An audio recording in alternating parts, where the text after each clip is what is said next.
Welcome, ladies and gentlemen, to Integrated Math 2. In today's episode, we will be discussing Chapter 12.1.2, which is Permutations, which is stemming off of the fundamental counting principle. It says in the first bit of exposition here, it talks about there are many different kinds of counting problems. In this lesson, you will learn to recognize problems that involve arrangements. In some cases, items will be repeated, in other times, they will not be. A list of permutations includes different arrangements of objects from a set of objects without repetition. As you work on the problem in this lesson, discuss with your team. When we make a decision chart, how many choices do we have? After we make the first one, the second or the third? Can we use the same choice again? Can the situation be represented as a permutation? And what patterns can we find in these problems? Ultimately, a permutation boils down to order mattering. The order at which you choose something actually does matter. As we will see in 12-14 here, it says Jasper has saved up enough money to open a savings account at the credit union. When he goes in to open the account manager tells him that he needs to select a 4-digit PIN, personal identification number. He also says that he cannot repeat a digit and that he can only use 0 through 9 in the 4-digit PIN. Well, it says how many different PINs are possible. So let's go and go old school on this one. If I was to do a 4-digit PIN, that means that there's digit 1, digit 2, digit 3, and digit 4. Since I'm going from 0 through 9, that means that I've got 10 different possibilities for the first digit. And since I cannot repeat, it's going to be 9, then 8, and then 7. Well, from here, if I do that, if I do 10 times 9 times 8 times 7, that's going to be 5,040 possibilities.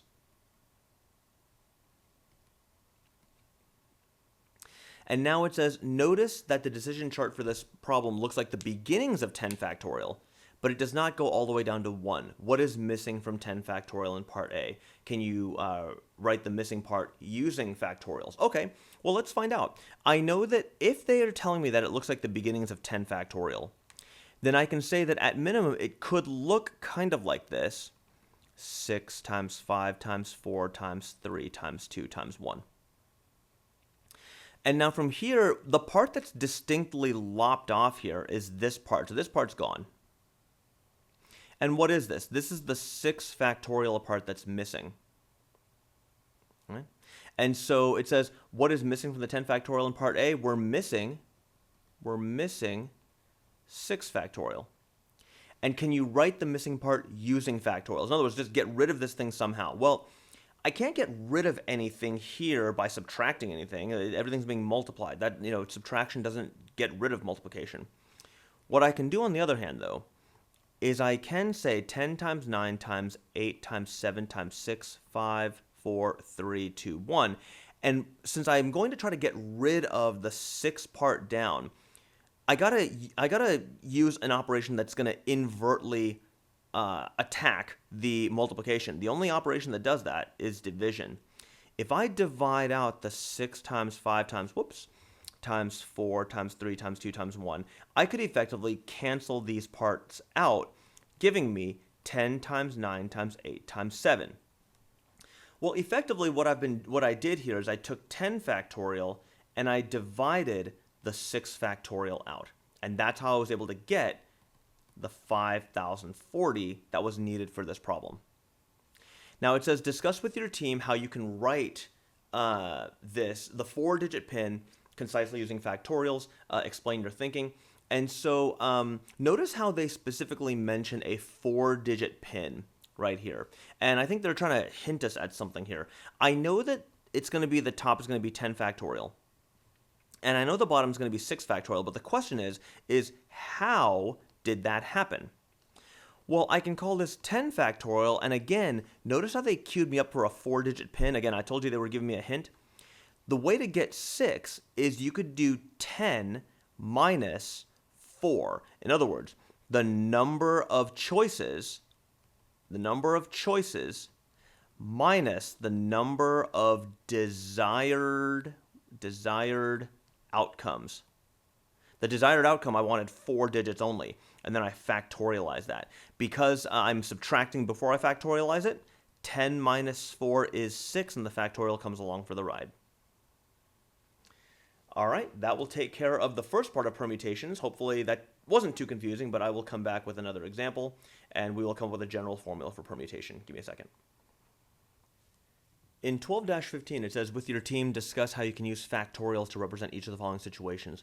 Then solve the problems. 4 of the 5 problems involve a permutation, which is an arrangement that does not allow repetition, and 1 that does not. As you work, discuss with your team which problems fit the definition of the permutation. Write your answers as both factorials and as whole numbers. So in part A, we have 52 contestants submitting an entry to a contest for a school logo design. How many different ways can the judges pick the best logo and the first, second, and third runners-up? So that's going to be the best logo, then first, second, and third runners-up. So that looks like we're dealing with 4 desired outcomes right here. Desired outcomes. Right, a first, second, third, and a fourth. Well, of the teams that can get this trophy, 52 of them could have actually, if any one of those 52 could have gotten the first place prize, leaving only with 51 because no team is going to take first and second at the same time, and then 50, and then 49.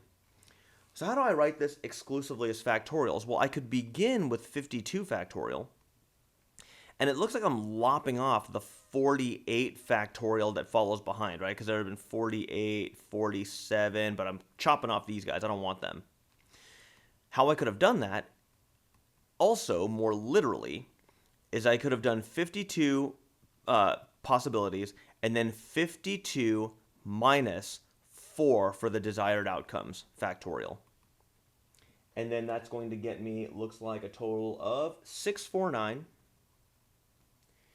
7400. So boom, 6,497,400 possible outcomes, possibilities.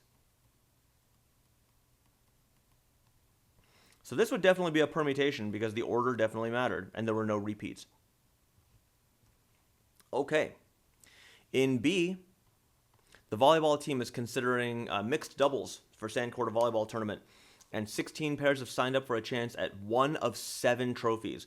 How many different ways can the teams finish in the top 7 slots? So we've got, looks like 7 possible outcomes, right? So 1, 2, 3, 4, 5, 6, 7. So it looks like any of the 16, then 15, 14, 13, 12, 11, 10. So if I was to multiply that out, that would be, and if I was to keep on going, it would be 9, 8, 7, ... But these guys get lopped off. So actually you could see this as 16 factorial over 9 factorial because the 9 factorial lops off at the end. If you were to do this more literally, it'd be 16 over, looks like 16 minus 7 factorial. Again, there were 7 outcomes, right? Or 7 possible spaces here. And so what you get here is 16 factorial over 9 factorial. So I'm getting 5, 7, 6, 5, 7, 6, 0, 0. So put down some commas. 57 million different possibilities. Part C reads about Carmen getting a new locker at her school, and the first thing she has to do is decide on a new locker combination. The 3-number locker combination can be picked from the numbers 0 through 35. How many different locker combinations can she create if none of the numbers can be repeated? So, part C, looks like we've got 3 different scenarios here. Since the numbers span from 0 to 35, that means that 36 numbers were possible, then 35, then 34, which means 33 factorial onward is lopped off. So this is technically 36 factorial over 33 factorial. But again, if I want to do this literally, I could do 36 factorial over 36 minus 3 factorial. Right? There were 3 different scenarios here. So that is going to ultimately get us 42840. 42,840 possibilities. Go and box that guy while I'm at it.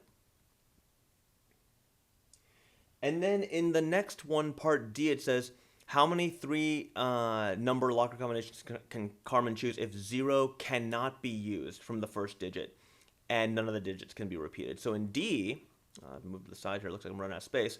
In D, there again are 3 different scenarios here. But because 0 can't be used in the first, that means that 35 choices are available, no longer 36, right? But then she's going to choose a number from that list of 35, which can't be repeated, which means the second choice has 35 numbers as well, then 34.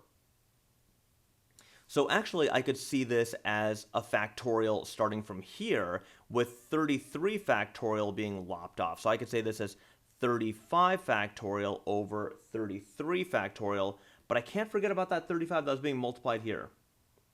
And again, if I want to do this literally, I could do 35 times 35 factorial over 35 minus, now only two choices are being made here.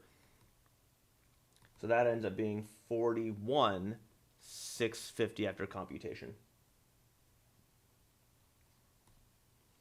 Okay, so let's take a look at the last question here. It says, how many 3-number locker combinations can Carmen choose if she can go 0 to 35 and still repeat numbers? Is the locker combination still considered permutation? I don't think so, because you can repeat.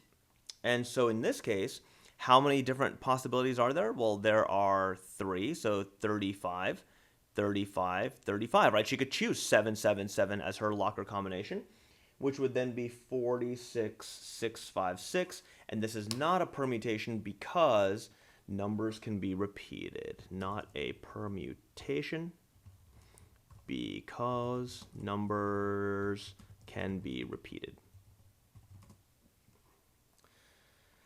Okay. All right, let me come back to the next problem. I'll be right back.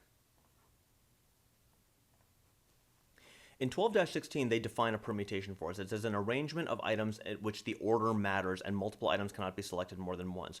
Arranging the winners of a contest in order is the example of a permutation. It says at right is a list of all the license plate letter triples that can be made with A, B, and C.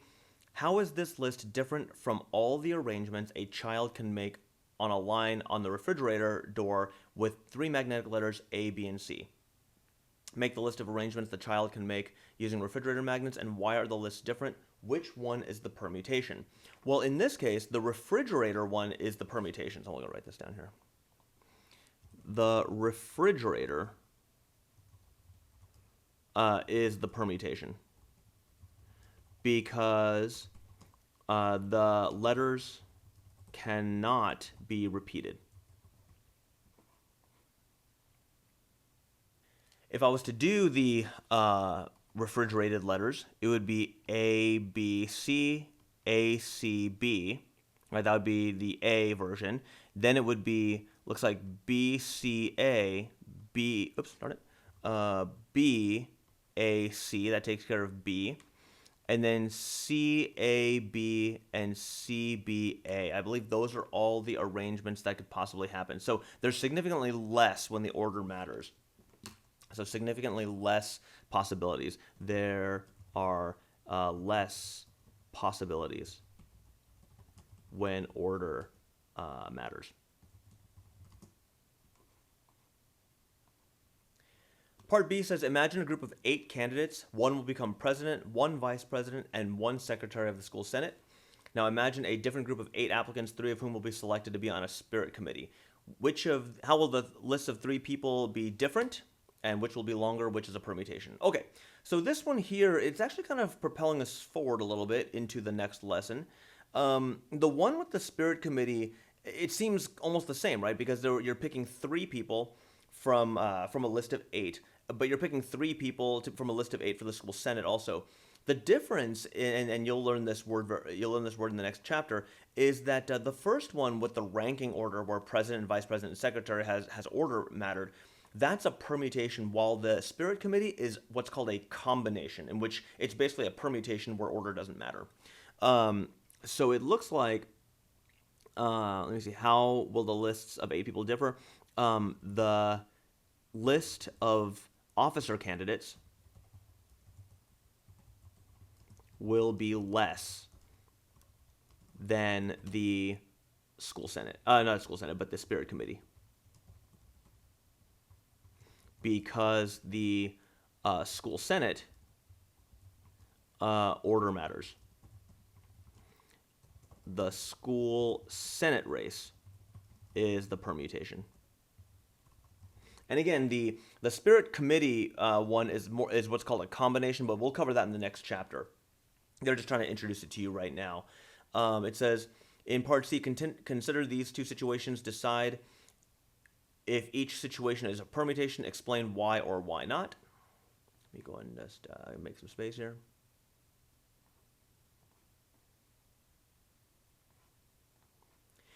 Writing a 4-digit number by choosing any digit from the numbers 2 through 8, and you can use digits several times, that's definitely not a permutation. So situation 1 is not a permutation because things can be repeated.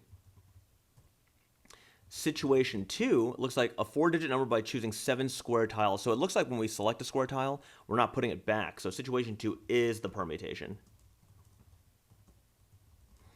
because there are no repeats. Okay. Very cool.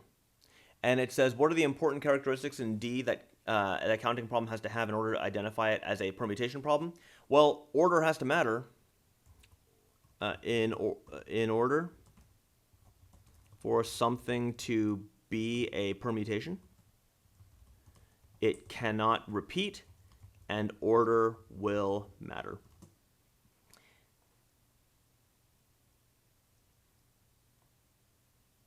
All right. We will be back with the next problem here when we try and come up with a general formula for permutations. I'll be right back. In 12-17, we're going to talk about what the formula finally is for a permutation. It says in part A of problem 12-15, you calculated the number of ways the judges could pick the logo from 52 contestants. The number could be written as 52 factorial over 48 factorial. So again, literally though, we had 52 factorial over 52 minus 4 factorial. And so let's talk about what each of the numbers were. 52 was the number of contestants. 4 was the number of outcomes or number of decisions being made.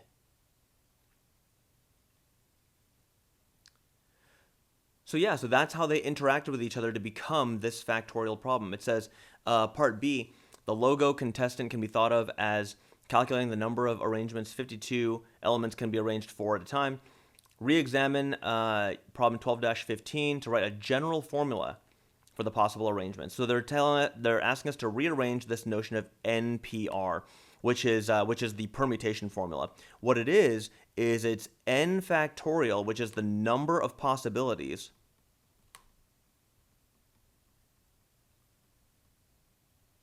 divided by n minus r factorial. And r is the number of outcomes or decisions being made.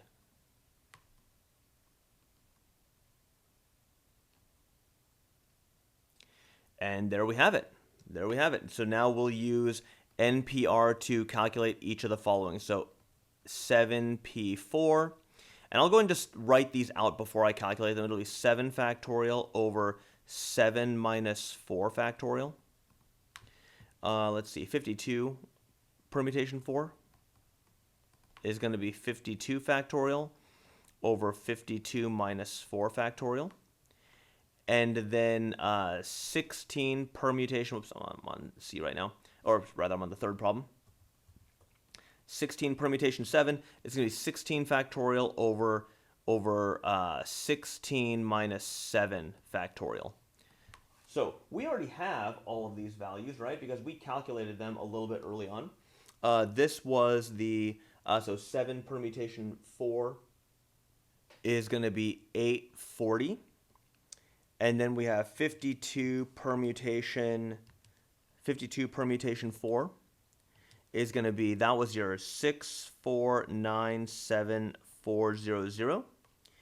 And then we have our 16 permutation 7. 16 permutation 7. That is going to be 5765700. And these numbers should look familiar because we calculated them earlier on. So that is your introduction to permutations. We will be back in the next episode with combinations, which is very similar to this. But as always, please leave questions or comments in the comments area. Please keep this formula kind of in the back of your head, because we will be using it on later quizzes and the final. So I will see you all in the next episode.